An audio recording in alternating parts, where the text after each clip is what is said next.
let me dispel the notion for a second that Leonard Fournette is a good running back. I am here to tell you Leonard Fournette is actually a very average running back. In fact, if you looked up average running back in the NFL terminology book, there's not even a definition. It's just a picture of Leonard Fournette and his 2019 season. Because, okay, let's talk about Leonard Fournette. We talked about 1,100 yards and 1,100 yards rushing and 500 yards receiving. Now, Ace, when I saw you get into this conversation with Joe Goodberry earlier today, I was on your side because I was thinking to myself, like, this is okay. I understand that he's look, Fournette's not worthy of the 4th overall pick where he got taken, right? Clearly, from his career, that is not who he is. Right. But the guy's not average, right? That was my thought going in. Then I started looking into some of the numbers, especially last year. And we keep talking about Leonard Fournette and this, career year that he had last year. 1,100 yards, 500 receiving, but then you start looking into the efficiency of it, and it's average. I mean, it is literally average. So, okay, let's talk about PFF because we love talking about PFF here. PFF had him ranked 47th out of 58 running backs that they had graded overall, right? So he's the 40th. So again, that's below average, but that's PFF. And again, as I've said, you don't use PFF for everything. They are one statistic among many. Football Outsiders has their own rankings for running backs. They had Leonard Fournette 34th out of 45, right? So that's another ranking. Again, we take that into consideration. Let's look at yards per carry. This was Leonard Fournette's best year, yards per carry, 4.3. This is the only time in his career that he's averaged over 4 yards a carry. And to me, when we start talking about 4 yards a carry, that's where average starts for me, because below 4 yards a carry, I can get anybody off the street to run 3 yards a carry. So this is the only time in his career where he actually ran over 4 yards a carry. He was at 4.3. That ranks 26th out of 47 running backs this year. The yards per catch, okay, because the 500 number got to me. That's where I thought, hey, he was actually good as a receiver. 500 yards as a running back is good until you look at the yards per catch number where it's 6.9. Okay, among running backs, that's 24th out of 35 running backs who caught more than 30 balls this year. If you just they had nothing, dude. They had nothing. No. We're gonna get there. We're gonna get there because I'm gonna need you guys to explain something to me in here in a second. But then the catch, the catch percentage as well, because people talk about running backs can be more efficient. Because by the way, his yards per catch, if you ranked him among all players who caught the ball, he would be 144th out of 155 qualifiers, literally at the bottom of the league. Okay, you should probably qualify that with players who have had like at least as many. It's like 50 receptions, though. I think it's 30 receptions to qualify. Yeah, 30. It's 30 receptions to qualify. The catch percentage, which is among running backs, should be high because it's an easier percentage throw. And they believe he had a 70% completion percentage or catch percentage.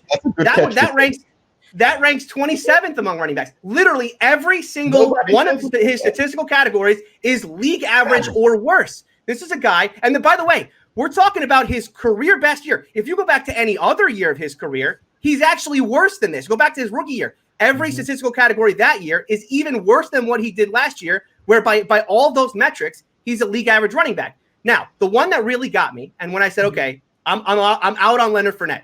How many times? None of this have really got you so far. Yeah, this is the one that put it over the top of me. How many times do you think Leonard Fournette averaged 5 yards per carry in a game? He's played 36 games. What if I told you it was 5 times out of 36? Now, let's go to another running back who plays behind a bad offensive line. I'm going to talk about Nick Chubb here for a second. Nick Chubb plays on a bad offense and a bad offensive line. Kind of thing. Nick Chubb has won 5 yards per carry. He's got a way better quarterback. Marginally better quarterback. I would agree better quarterback. He's got old Jarvis that the defense has to worry about. DJ Shark. We can talk about 8 men in the box. We can pull that statistic up. We can pull this statistic up of 8 men in the box. Nick Chubb 15 times 5 yards per carry in 32 games. 36 games, 5 yards per carry, 5 times to Nick Chubb, 3 times as many. 3 times as many. Leonard Fournette is an average running back in the league. That's what he is right now. Wow. Okay. All right. He could be an average running back in the worst situation. And name me 3 offensive players on the Jaguars that you will want on the Steelers. No, there's none. There's none. And Leonard Fournette's not one of them. So how can you compare what Nick Chubb did with a bad offensive line with an offense? What are we talking? Okay, so in order for a running back, this is the point though. Running backs, and this is why running backs don't matter. You don't a running back. Okay, you put a running back in a bad situation, he's going to do bad. You put a running back in a good situation, he's going to do good. I don't care what running back I have. If I have a good offense, he's going to do well. And you don't need Leonard Fournette to have your. Why doesn't James Conner do the same? James Conner is an average running back in a good system. And by the way, his James numbers Conner are is worse below than Leonard average Fournette. last year. He's under Leonard yes, Fournette. he was below Leonard average Fournette last is year. better than James Conner. But you just said Their numbers are They're strikingly not similar. the same. No, They're strikingly similar. Oh, No, wait, they wait. You just said if a running back's in a good situation, they will be good. You just pointed out that Nick Chubb was in a bad situation. and he was Fournette very has good last destroyed year. his he's- Steelers Nick Chubb every You just single pointed out that time James. that Hold he on. played You them. guys can't follow. 181 yards. How many yards per carry did he have that game, Tony? When it was 181 yards, and then he had the other one where he dropped 3 touchdowns on you guys. Leonard Fournette, if he has had to been go against against the Steelers every time, You don't he's use one game probably sample averaged 7 sizes to yards a grade carry. players. And literally, every defense that he played was like, hey, we have to watch Leonard Fournette because that's literally they didn't what watch anyone do. else. They That's didn't concentrate all they on can anyone do. else. This man carried the whole load on there. Like in that kind of a circumstance, you can't compare it to every other running back in the league because nobody if has this that were true, load. if this were true that he's this hidden gem, why did no one trade for him? Literally, No, everyone I'm has not the saying opportunity. he's a hidden Why gem. did the I Jaguars just make pointed the out every playoffs in single 2017? category where he's average, and Why did the without that, Jaguars make the playoffs in 2017? Why did they they had go a to the great AFC defense, an Championship? elite defense, Great the defense, best and what defense else? in football. And what else? That's it. And what That's else? literally it. They That's didn't have a literally great it. running offense. No, he averaged All right. 3.9 All right. yards per carry. Okay, let me say this. I got Joe Mixon. not a smart good right runner. now. The year that they made the playoffs, it was because they had a hell of a defense, Yes. and the defense only had to watch for Fournette because the reality is, anybody Bortles here was actually decent in games that year. Listen, I watched him against the Steelers. Bortles He has was had decent in that games game. where he threw for thousands of yards in garbage times and threw for all of these Exactly. touchdowns, and they won 4 games. It wasn't until they switched to the run game and had the defense that they it made was the key playoffs. on the run. And there was no one that they could throw to. There was absolutely Funny. Allen Hurns is not like you're not selling me on Allen Hurns. You Listen. can run.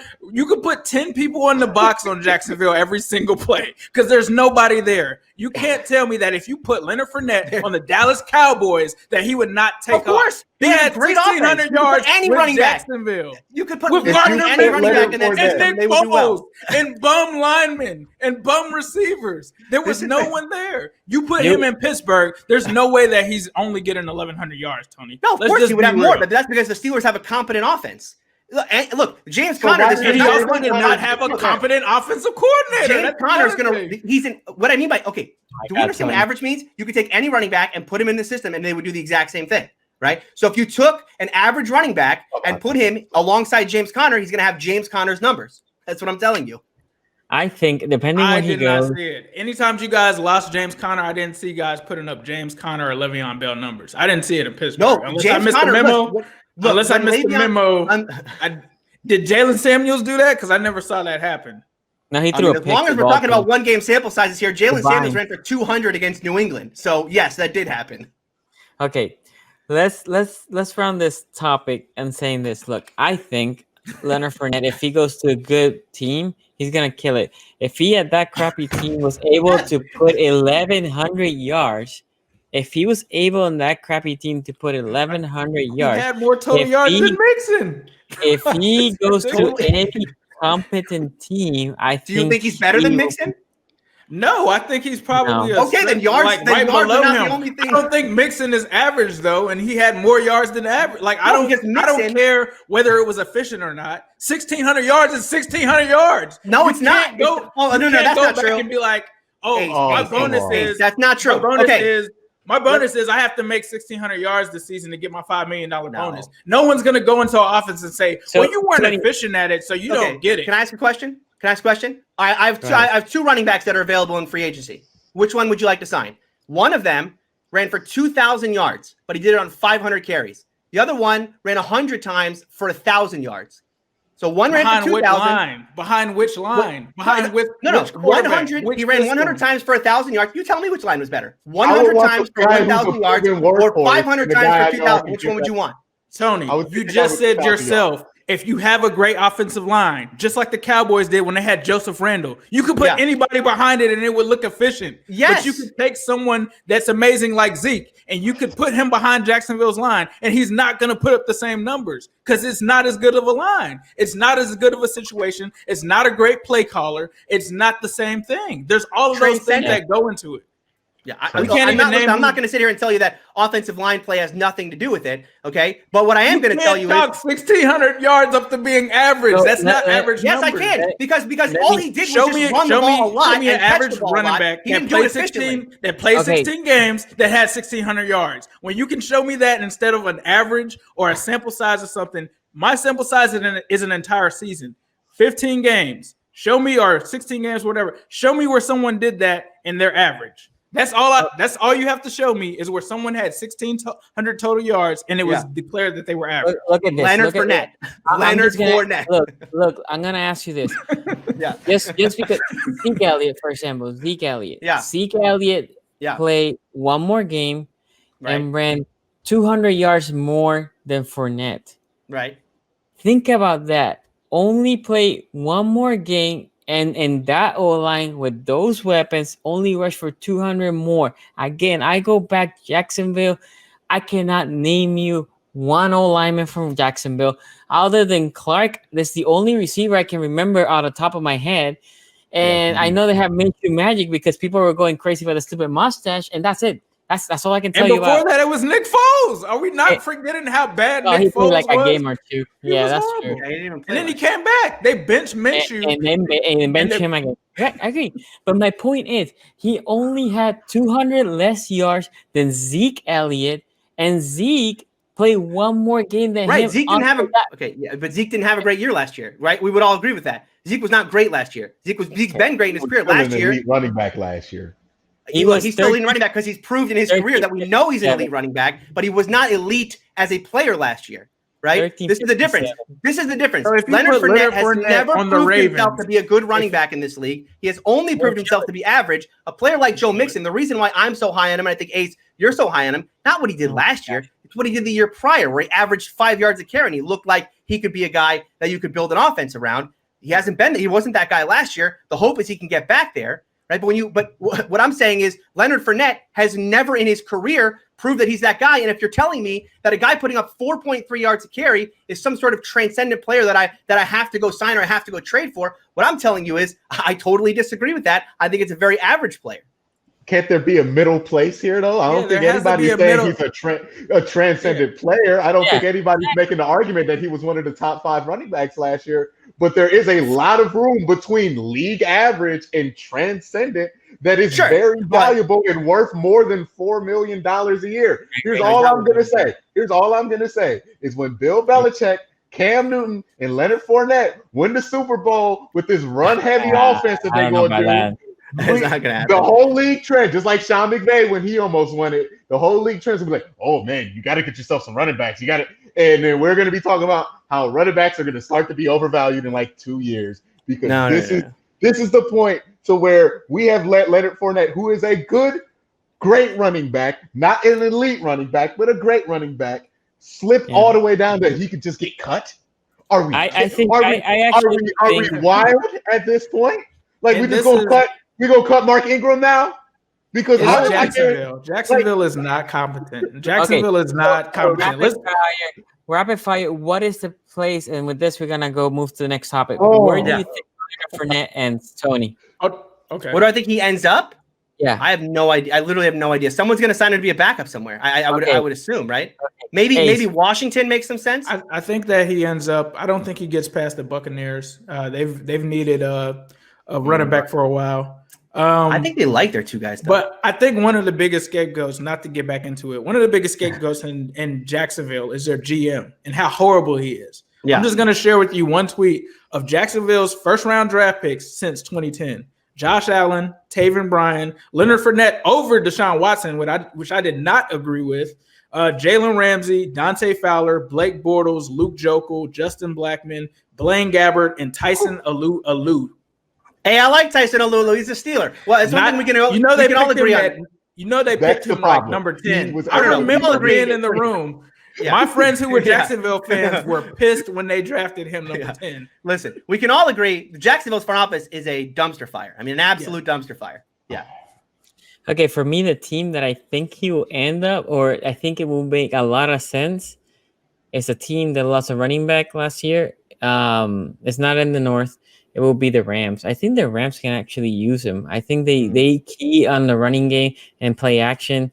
My guy over there that I don't think he's that great. Oh my God, Goff. I think Goff needs a good running back behind him. I know they drafted Henderson a couple years ago. They got Cam Akers too. Okay. Well, you put all those 3 running backs and let whoever wins the job win the job. I think for $4 million, I think it makes sense. I don't know, Quincy. Do you have any other team that you think he might fit? And Kareem Hunt, by the way, makes $3 million. So just to put things in perspective, Kareem Hunt's at $3 million, and that's a bargain. $4 million. All of a sudden, we got to have this big. I don't understand, but he's going to. No, Kareem Hunt's good. yeah, he's going to the Patriots. I'm telling you, Sony Michel, the sizzle. He can run real fast around the edge. You just give the ball down the middle. It's going to be like what they had when they had the one guy, James Washington, and what's his name, LeGarrette Blount, when they were just like dogging. Yeah. LeGarrette Blount, who's only good in the playoffs. So it's gonna be just like that. So come on, this is what their offseason has been. So they're gonna have some combination of Sony Michel. He would be an upgrade in New England. Where, by the way, Sonny Michel last year 3.7 yards per carry. So Ace has one more thing to go before we close out. Go ahead, Ace. So the last thing that I wanted to pull up here, I didn't know Tony was bringing the stats. I get a rebuttal. I didn't know Tony was bringing the stats. So I get a rebuttal. We kind of ended it, and I said, show me a running back that had 1,100 yards, 500, essentially 1,600 yards. So that's what I'm looking at. Running backs that had 1,100 yards and 500 receiving yards from 2000 all the way. Let's see. I mean, I can make LaDainian Tomlinson's name bigger. I don't know how much is he average. Curtis Martin. What are you sorting by? Are you sorting by touchdowns? I'm not sure. I think it is sorted by touchdowns. I don't know. But Tiki Barber, Saquon Barkley, Le'Veon Bell multiple times, which you should know this, Tony. Jamal Charles, Dalvin Cook, Ezekiel Elliott, Marshall Faulk. Arian Foster twice, Matt Forte, Leonard Fournette, 2019. Charlie Garner, Amon Green, Todd Gurley, Priest Holmes several years, Steven Jackson, Edgerrin James, David Johnson, Chris Johnson, Deuce McAllister, Christian McCaffrey, LaShawn McCoy, hey, there's Jeremy McFadden, right? 2010. Ray Rice, Ricky Waters, Brian Westbrook. Oh, who's Dominic Williams? Dominic Williams. I remember him. I think that was when David Carr was at the David Carr. Almost era. Like you could have an outlier at the position. That's the only guy that I'm like, okay, maybe Dominic Williams. Maybe that's the guy. And Ricky Williams. 1 out of 43 though, Tony doesn't really is not 2 out of 43. 2 out of 43 outlier. So you could have an outlier. Oh, you're saying Fournette the only? Fournette is the maybe Fournette and this guy Dominic Williams. Maybe I mean, look, if you're on that list, does that guarantee that you were a great player? Because Dominic Williams was on the list. So I've never heard of Dominic Williams is pretty good. I remember him. That was like the David Carr years where they didn't have a good line either. So maybe Dominic Williams. I don't think Dominic Williams is going to be remembered as anything other than an average running back. All right, do I get a rebuttal then? Are we doing rebuttal? Let's go for another hour. All right, start the show back up, or let's take it from the top. I got a whole new bunch of stats here ready to go. Yeah, unbelievable. I can see that.